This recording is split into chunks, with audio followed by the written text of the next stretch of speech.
গল্পের শুরুতে আমরা এক ব্যক্তিকে দেখতে পাই যে বিশেষ এক পদ্ধতিতে কালো জাদু করছিল। এই লোকটির নাম হলো মাকমুন। তিনি এই কালো জাদুর মাধ্যমে জীবিত করার চেষ্টা করছে তার মৃত স্ত্রীকে। কয়েকদিন পরেই প্রচণ্ড ঝড়ো হাওয়া শুরু হতে থাকে এই গ্রামে।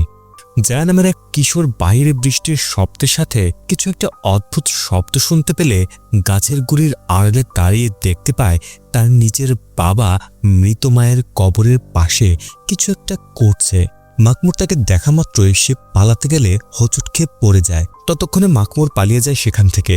জায়া ধীরে ধীরে মৃত মায়ের কবরের পাশে এগিয়ে যায় আর গিয়ে দেখতে পায় মৃত মায়ের পচা গলা দুর্গন্ধযুক্ত লাশ।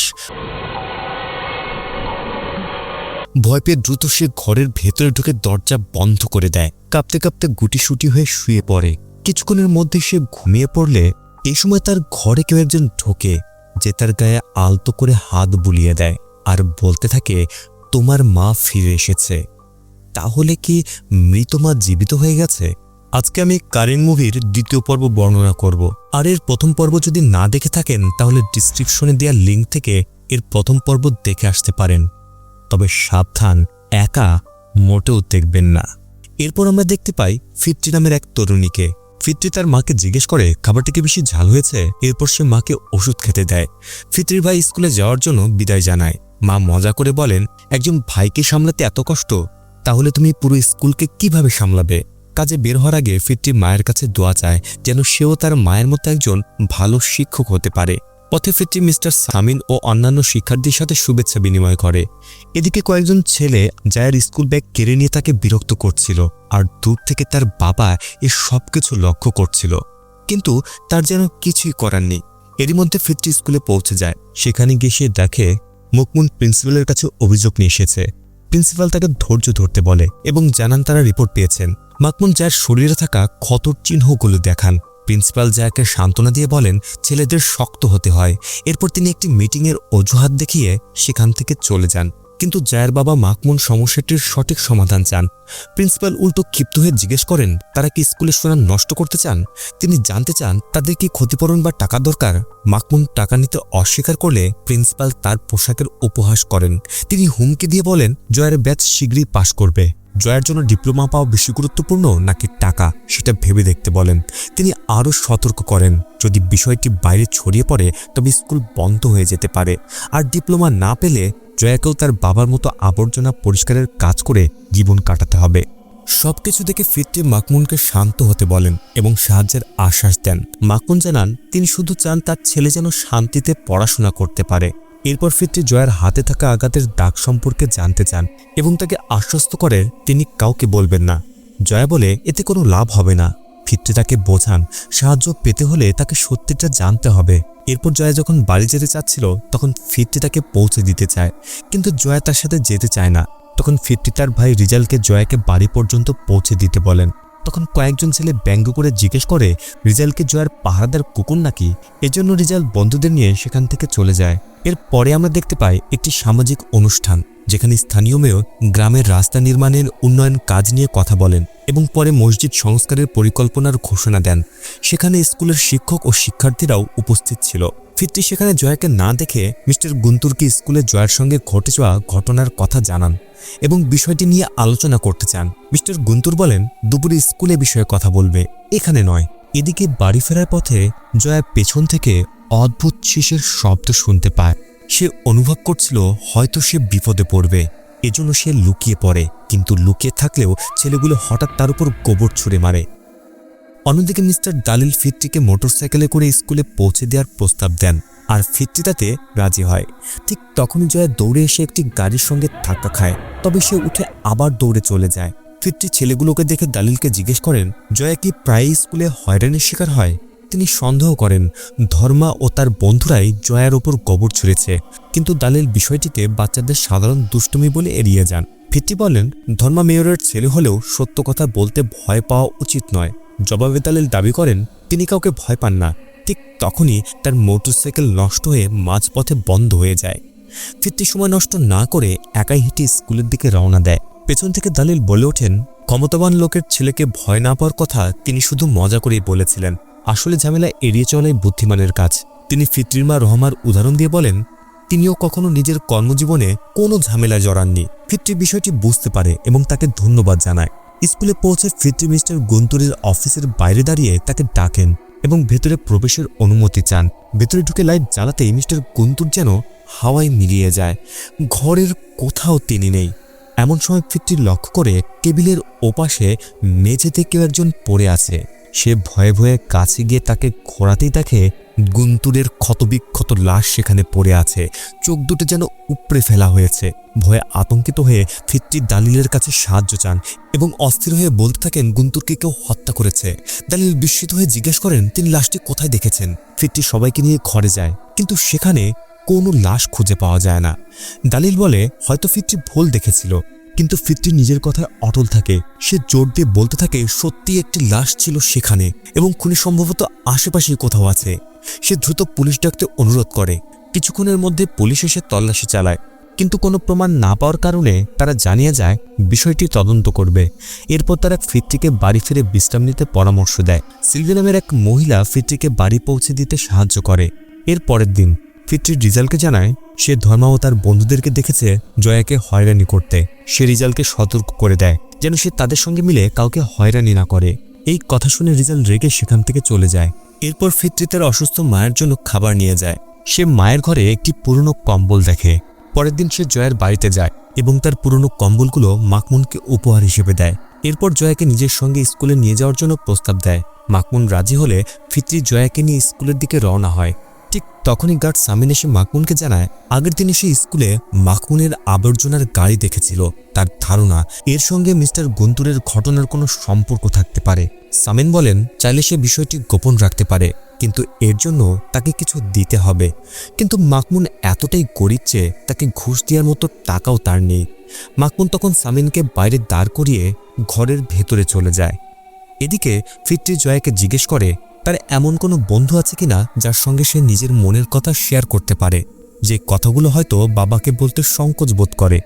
জয়া উত্তর দেয় সে তার সব কথা শেয়ার করে তার মায়ের সঙ্গে। অন্যদিকে সামিন মাকমুনকে ব্যঙ্গ করে বলে টাকা গুনতে সে এত সময় নিচ্ছে কেন। ঠিক তখনই মাকমুন একটি ধারালো অস্ত্র দিয়ে তার মাথার ভেতরে ঢুকিয়ে দেয়। এরপর টেনে হিচড়ে ঘরের ভেতরে নিয়ে যায়।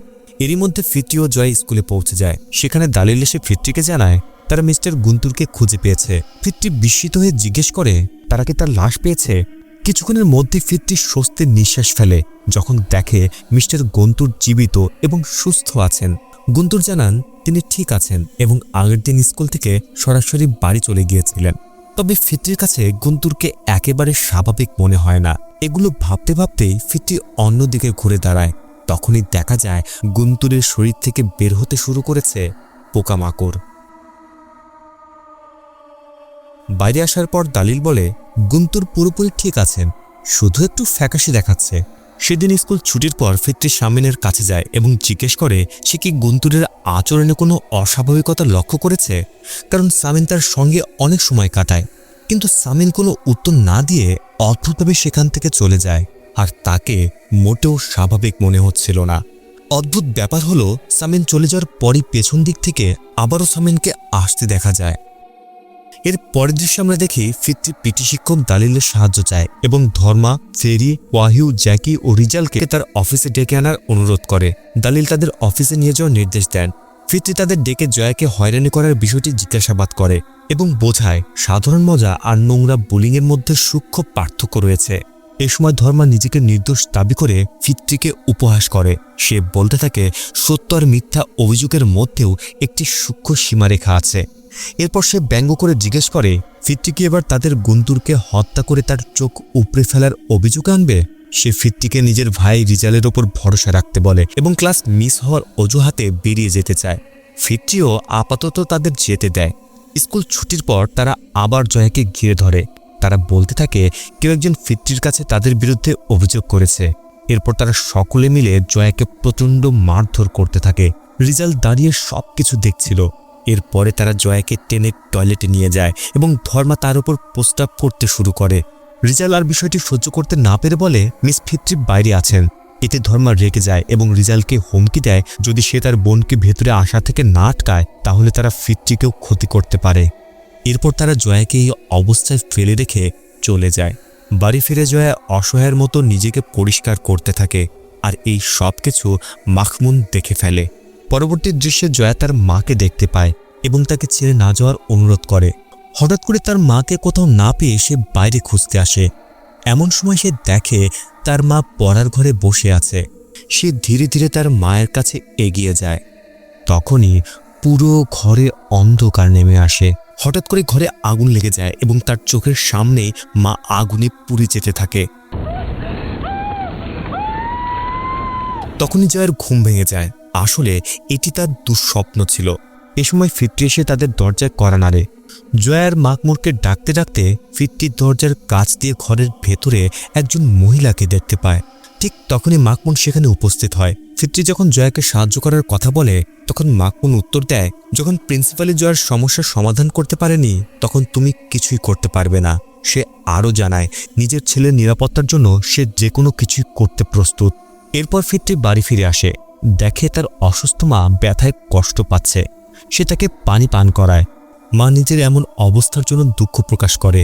তখন ফিট্রি তাকে সান্ত্বনা দেয়। সে বলে মা কখনো তাদের উপর বোঝা ছিলেন না, আর সেও তার ভাই সবসময় তার পাশে থাকবে। সেই রাতে ফিট্রি ঘুমিয়ে পড়ার পর আমরা একটি অতীতের দৃশ্য দেখি। সেখানে মাকমুন জয়ের উপর হওয়ার নির্যাতনের অভিযোগ নিয়ে ফিট্রির মায়ের কাছে এসেছিল। মাকমুন দোষীদের মধ্যে ওস্তাদ ফাহমির ছেলে ওয়ায়ু, মেয়রের ছেলে ধর্মা ও ফিট্রির নিজের ভাই রিজালের নাম উল্লেখ করে। এখন বর্তমানে দেখা যায় ফিট্রির মা ফজরের নামাজের জন্য অজু করতে যান। হঠাৎ তার চলার লাঠিটি নিজে থেকে মাটিতে পড়ে যায়। অজু শেষ করে তিনি যখন লাঠিটি তুলতে নিচু হন তখন সেটি আর সেখানে ছিল না।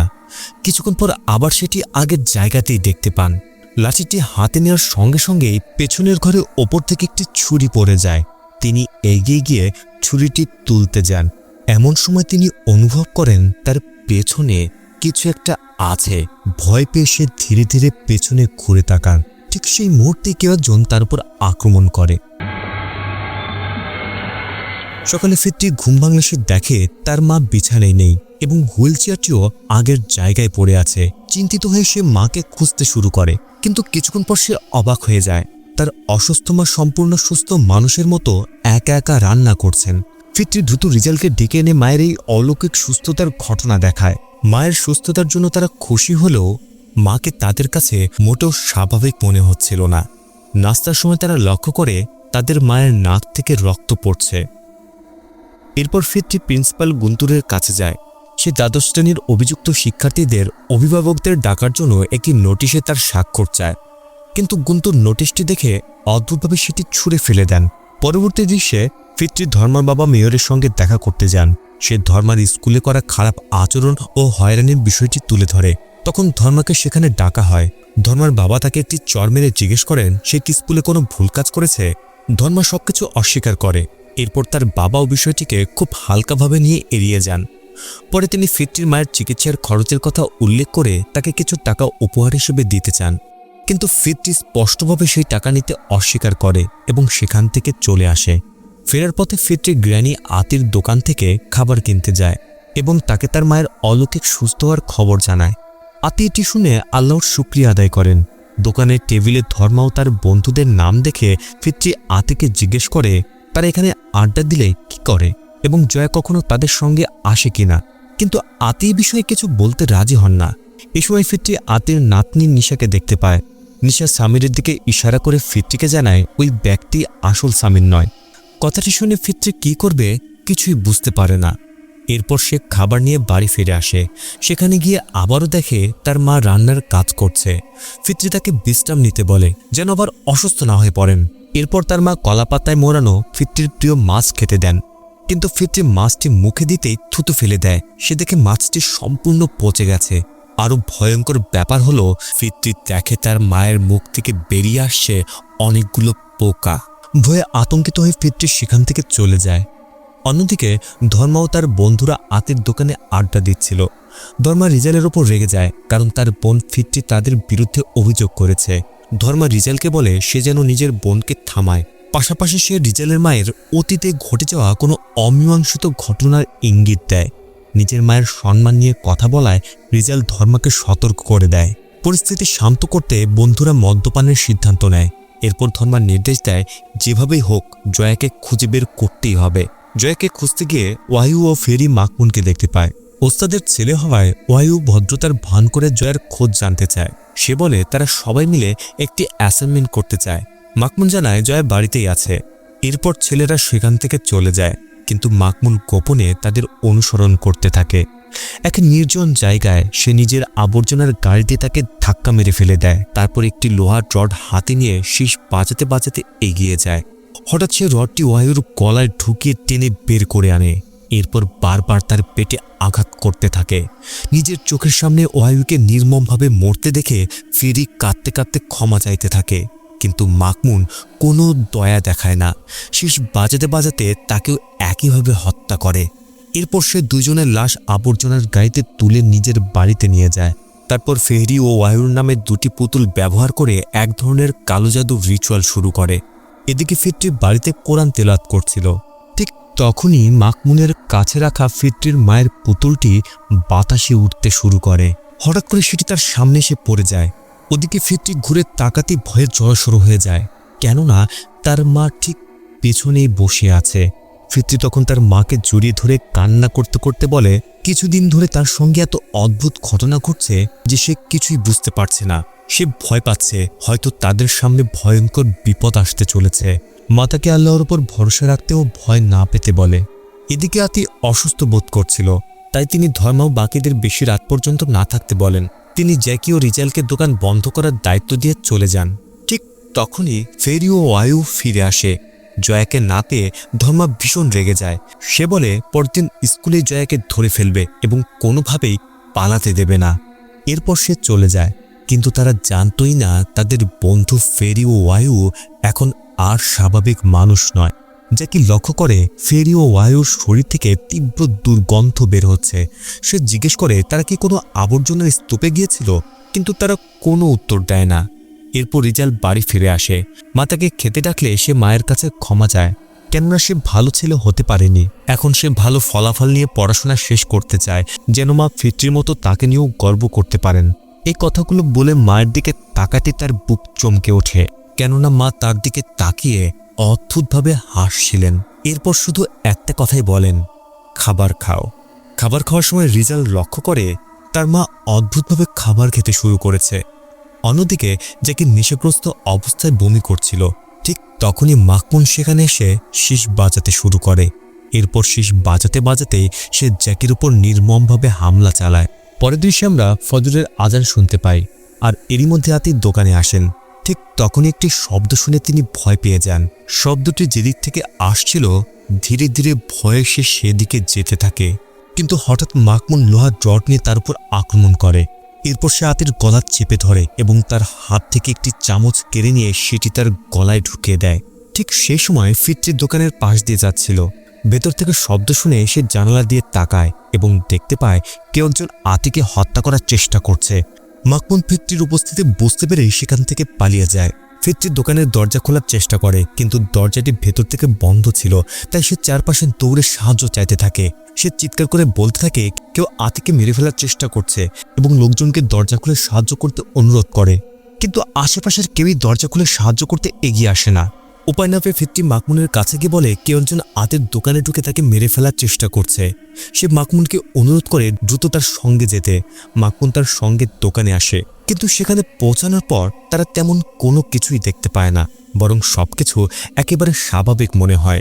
ঠিক তখনই আতি দোকানে ঢুকে পড়ে। এটা দেখে ফিট্রি ভয়ে হতবাক হয়ে যায়। তখন মিশা তাকে জানায় ওটা আসল দাদি নয়। এরপর মাকমুন সেখান থেকে চলে যেতে চাইলে ফিট্রি তাকে বোঝানোর চেষ্টা করে সে নিজের চোখে আতের গলায় আঘাত করতে দেখেছে এবং খুনি এখনও আশেপাশেই আছে। ফিট্রি দুঃখ করে বলে গ্রামের মানুষ কেন তার কথা বিশ্বাস করছে না। মাকমুন উত্তর দেয় এই গ্রামের মানুষ নিজের চোখের সামনে অন্যায় দেখলেও মুখ খোলে না, তাহলে তারা যা দেখেনি সে ব্যাপারে কথা বলবে কেন। সে ফিট্রিকে চুপ থাকতে পরামর্শ দেয়, কেননা এটা না করলে সবাই তাকে পাগল ভাববে। নিরাশ হয়ে ফিট্রি বাড়ি ফিরে আসে। পরের দৃশ্যে ফিট্রি রিজালকে বলে তার মায়ের আচরণ সন্দেহজনক মনে হচ্ছে, কারণ তিনি বারবার একই খাবার রান্না করছেন। রিজালের ধারণা এটা তাদের আসল মা নন। ঠিক তখনই মা এসে তাদের খাবার খেয়ে নিতে বলেন। অন্যদিকে দাদিল কিছু নথিপত্র জমা দিতে মিস্টার গুন্তুরের অফিসে যায়। সেখানে সে এক অদ্ভুত দুর্গন্ধ টের পায়। তার হাত থেকে পেন স্ট্যান্ড পড়ে গেলে সেটি তুলতে গিয়ে সে দেখে গুন্তুরের পা পচে গেছে। ভয় পেয়ে দালিল সঙ্গে সঙ্গে সেখান থেকে পালিয়ে যায়। এদিকে ফিটরি ওস্তাদ ফাহমির কাছে জানতে চায় জিন কি কখনো মানুষের রূপ নিতে পারে। ওস্তাদ ব্যাখ্যা করেন প্রতিটি মানুষের সঙ্গে একটি করে কারেন্ট জিন জন্মায়, যা মানুষের মৃত্যুর পরও তার রূপ ধারণ করতে পারে। ফিটরি জিজ্ঞেস করে মৃত মানুষের কারেন্ট জিনকে দেখা কি সম্ভব। ওস্তাদ বলেন এই বিষয়টি কেবল আল্লাহই ভালো জানেন। জিনদের জগৎ মানুষের বোধগম্যের বাইরে। মানুষের কাজ হলো আল্লাহর কাছে নিরাপত্তা প্রার্থনা করা। ওদিকে স্কুলে ধর্মা জয়াকে একা পেয়ে মারধর করে এবং জানতে চায় সে কি তাদের বিরুদ্ধে অভিযোগ করেছে কিনা। এমনকি সে জয়ার মাথা আবর্জনার ডাস্টবিনের ভেতরে চেপে ধরে। জয়া নিজেকে ছাড়িয়ে নিয়ে ধর্মাকে সতর্ক করে বলে এবার পরবর্তী শিকার হবে ধর্মা নিজেই। রেগে গিয়ে ধর্মা বন্ধুদেরকে বলে জয়াকে ধরতে, কিন্তু কেউ তার কথা শোনে না, বরং তারা সবাই মিলে ধর্মার গলা চেপে ধরতে শুরু করে। ঠিক তখনই রিজাল এসে ধর্মাকে ধরা মাত্রই ধর্মা দেখে আশেপাশে কেউ নেই, সবকিছু একদম স্বাভাবিকই আছে। সে বুঝতে পারে না এই মাত্র তার সাথে কি ঘটল। এদিকে ফিটরি আতির দোকানের পাশ দিয়ে যাওয়ার সময় দেখে আতি অদ্ভুতভাবে একই কাপে বারবার চা ঢালছে। সে নিশাকে ডাকলে দেখে মেয়েটি ভয়ে কুকড়ে বসে আছে। ফিটরি দ্রুত ওস্তাদের কাছে গিয়ে জানায় গত কয়েকদিন ধরে সে আতি, মিস্টার গুন্তুর, সামিন এবং নিজের মাকে একই কাজ বারবার করতে দেখছেন। তাদের শরীর থেকে পোকা বের হচ্ছিল এবং পচা লাশের মতো দুর্গন্ধ আসছিল। ফিটরি এমন একটি দোয়া জানতে চায় যার মাধ্যমে বোঝা যাবে তারা মানুষ নাকি জিন। ওস্তাদ তাকে কোরআনের একটি দোয়া লেখা কাগজ দিয়ে বলেন এটি পড়লে সব সত্য প্রকাশ পাবে। ঠিক তখনই ওস্তাদের ছেলে ওয়ায়ু সেখানে আসে আর ফিটরি চলে যায়। পরবর্তী দৃশ্যে ওস্তাদ নামাজ শেষ করলে উপস্থিত মুসল্লিরা একটি অসহনীয় দুর্গন্ধ অনুভব করে। সবাই চলে যাওয়ার পর ওস্তাদ নিজের পেছনের ছেলেকে দাঁড়িয়ে থাকতে দেখেন। তিনি ওয়ায়ুর মধ্যে কিছু অস্বাভাবিকতা টের পান এবং আল্লাহর কাছে ক্ষমা চাইতে শুরু করেন। এরপর তিনি উচ্চস্বরে সূরা জিন তিলাওয়াত করতে থাকেন। হঠাৎ ওয়ায়ুর চেহারা ভয়ঙ্কর হয়ে ওঠে, এমনকি সে অদৃশ্য হয়ে যায়। পরের মুহূর্তে সে আবার ওস্তাদের সামনে উপস্থিত হয়। ভয়ে ওস্তাদ দৌড়ে বাইরে বেরিয়ে এসে তার ছেলেকে খুঁজতে থাকে, কিন্তু আশেপাশে কোথাও কেউ নেই। এমন সময় তিনি অনুভব করেন তার পেছনে কেউ একজন আছে। ঠিক তখনই মাকমুন তার উপর আক্রমণ করে। এদিকে ফিটরি নামাজ শেষে দোয়া করার সময় বাড়িতে অশুভ কোনো কিছুর উপস্থিতি টের পায়। তখনই মা তাকে খাবার খেতে ডাকেন। ফিটরি তখন জোরে জোরে কাগজে লেখা আয়াতগুলো পড়তে শুরু করে। সঙ্গে সঙ্গে মায়ের রূপ ধারণ করা সেই অশুভ জিন ভয়ঙ্কর চেহারা ধারণ করে বলে জিনের এমন ভয়ঙ্কর রূপ থেকে ফিটরি পালানোর চেষ্টা করে, কিন্তু দরজা বন্ধ ছিল। ঠিক তখন রিজাল এসে দেখে ফিটরি ভয়ে কাঁপছে। এ সময় সে রিজালকে সবকিছু খুলে বলে এবং একসাথে আয়াত পড়তে অনুরোধ করে, কিন্তু রিজাল প্রথমে বিশ্বাস করতে চায় না। তখনই রিজালকে ডাকে তার মা। রিজাল দৌড়ে তার কাছে গেলে দেখে মা ভাঙা বাসন পরিষ্কার করছেন। সে মায়ের কাছে যেতেই হঠাৎ সেই জিন তার উপর আক্রমণ করে। ফিটরি কোনোভাবে ভাইকে উদ্ধার করে বাড়ি থেকে বেরিয়ে আসে। সে রিজালকে বোঝায় এটা তাদের আসল মা নন, বরং মায়ের রূপ ধারণ করা কারিন জিন। ফিটরি এখন গুন্তুর, সামিন ও আতির উদাহরণ দিয়ে বলে তারা সবাই আসলে মারা গেছে এবং এখন তাদের রূপ ধারণ করে ঘুরে বেড়াচ্ছে কারিন জিন। ঠিক তখনই সামিনকে দেখতে পেয়ে ফিটরি ও রিজাল সূরা জিনের আয়াত পড়তে শুরু করে। সঙ্গে সঙ্গে তারা সামিনের আসল রক্তাক্ত বিকৃত চেহারা দেখতে পায়। এরপর তারা আতির দোকানে গিয়ে একই আয়াত পড়ে। এতে তারা আতিরও ভয়ঙ্কর রূপ দেখতে পায়। এসব কিছু দেখে তারা ওস্তাদের বাড়ি যায়। ওস্তাদ দরজা না খোলায় ফিটরি পাশ দিয়ে গিয়ে ওস্তাদের কারিন জিনকে দেখে, আর রিজাল অন্য পাশ দিয়ে গিয়ে ওয়াহিউর জিনকে দেখতে পায়। তারা বুঝতে পারে আসল ওস্তাদ ও ওয়াহিউ আর বেঁচে নেই, এগুলো শুধু তাদের রূপ ধারণ করা কারিন জিন। কোনো মতে সেখান থেকে পালিয়ে তারা মেয়রের বাড়িতে যায়। ফিটরি মেয়রকে জানায় গ্রামে একের পর এক খুন হচ্ছে। মেয়র জিজ্ঞেস করে কোথায় খুন হচ্ছে। তখন ফিটরি ব্যাখ্যা করে বাইরে থেকে গ্রামের মানুষদের স্বাভাবিক মনে হয়, কিন্তু সূরা জিনের আয়াত পড়লে তাদের আসল ভয়ঙ্কর রূপ দেখা যায়। সে আতঙ্কের সাথে জানায় তার মা সহ অনেক মানুষ এর শিকার হয়েছে এবং পুরো গ্রাম এখন ভয়াবহ বিপদের মধ্যে আছে। এ সময় ধর্মা ফিতরির কথাগুলো শুনে তাকে পাগল বলে উপহাস করে এবং তার মাকে নিয়ে অপমানজনক মন্তব্য করে। এটি শুনে রিজাল ক্ষিপ্ত হয়ে ধর্মার উপর ঝাঁপিয়ে পড়ে। দুজনের মধ্যে লড়াই শুরু হয়। ফিতরি তাদের থামানোর চেষ্টা করে। তখন মেয়রের লোকজন ফিতরিকে বলে সে যেন রিজালকে নিয়ে দ্রুত সেখান থেকে চলে যায়।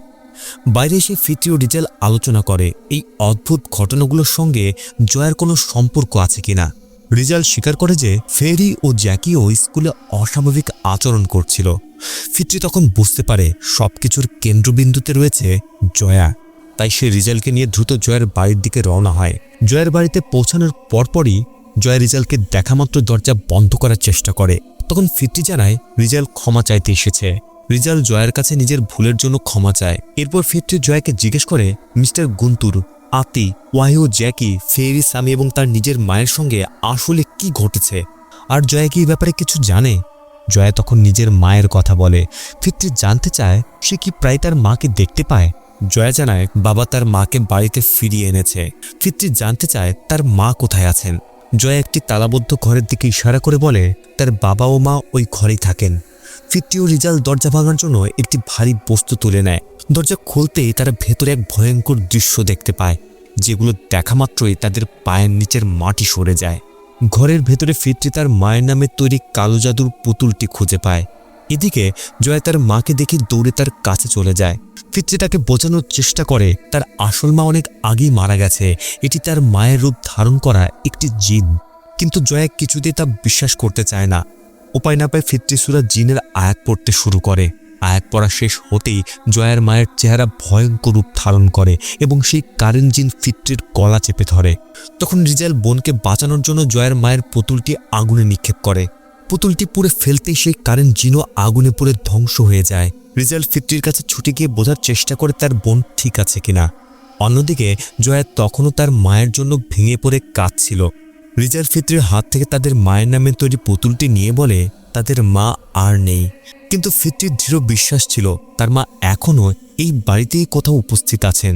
রিজাল পুরো ঘটনার জন্য নিজেকে দোষী মনে করতে থাকে। ফিতরি তাকে সান্ত্বনা দিয়ে বলে এতে তার কোনো দোষ নেই। ফিতরি দ্রুত সেখান থেকে বেরিয়ে যাওয়ার সিদ্ধান্ত নেয়। সে রিজালকে সব পুতুল সঙ্গে নিতে বলে এবং জয়াকেও তাদের সঙ্গে আসতে বলে। এদিকে মাকমুন ধর্মার বাড়িতে ঢুকে তারপর আক্রমণ করে।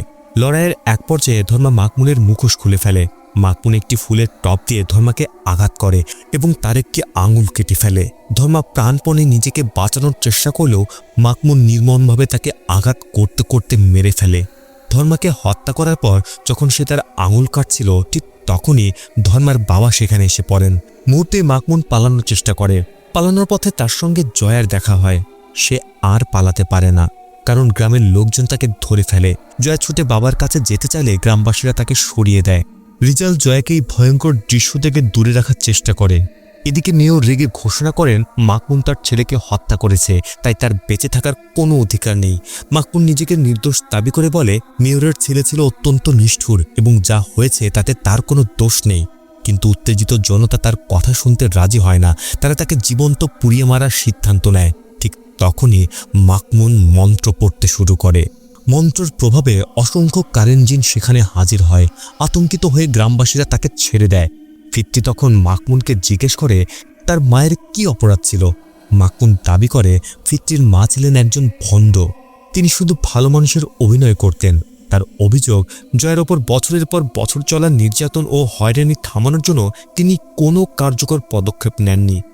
মাকমুন আরও বলে যখন ন্যায় বিচার স্বাভাবিক পথে পাওয়া যায় না, তখন সহিংসতাই একমাত্র পথ হয়ে দাঁড়ায়। শেষ মুহূর্তে ফিতরি আবার সূরা জিনের আয়াত পড়তে শুরু করে। এর ফলে সেই জিনগুলো দুর্বল হয়ে পড়ে। তখন মাকমুন আবার মন্ত্র পড়তে শুরু করলে জিনগুলো ফিতরির দিকে ঝাঁপিয়ে আসে। ঠিক সেই সময় রিজাল সব পুতুল আগুনে ছুঁড়ে ফেলে। পুতুলগুলো পুড়ে যেতেই সব কারেন্ট জিন অদৃশ্য হয়ে যায়। এরপর গ্রামবাসীরা আবার মাকমুনকে ধরে নির্মমভাবে মারধর করতে থাকে এবং তাকে জীবন্ত পুড়িয়ে মারার প্রস্তুতি নেয়। মাকমুন তার ছেলে জয়াকে যে কোনোভাবে সেখান থেকে পালিয়ে নিজের জীবন বাঁচানোর নির্দেশ দেয়। ফিতরি ও রিজালও জয়াকে নিরাপদ দূরত্বে নিয়ে যায়। ফিতরি নিজের আগের ভয় ও দুর্বলতার জন্য অনুশোচনা প্রকাশ করে এবং জয়াকে বলে সে যেন এই গ্রাম ছেড়ে অনেক দূরে চলে যায়। পরের দিন পুলিশের তদন্তে আতি, ওস্তাদ ফাহমি, ফেরি, জ্যাকি, ওয়াহিউ সহ নিহত সকল গ্রামের মানুষদের মরদেহ আনুষ্ঠানিকভাবে শনাক্ত করা হয়। ফিট্টির মায়ের মরদেহ উদ্ধার করা হয়। এর বেশ কিছুদিন পরে দেখা যায় রিজাল সফলভাবে তার গ্র্যাজুয়েশন সম্পন্ন করেছে। ফিট্টি তার ভাইয়ের এই সাফল্যে ভীষণ গর্ব অনুভব করে বলে তাদের মা বেঁচে থাকলে আজ তিনিও নিশ্চয়ই খুব গর্বিত হতেন। গল্পের একদম শেষে দেখা যায় জয়া মাকমুনের কবরের পাশে বসে এক ধরনের বিশেষ রিচুয়াল করছে। তখনই তার সামনে হাজির হয় তার বাবার কার ইঞ্জিন। অর্থাৎ গল্প এখনও শেষ হয়নি।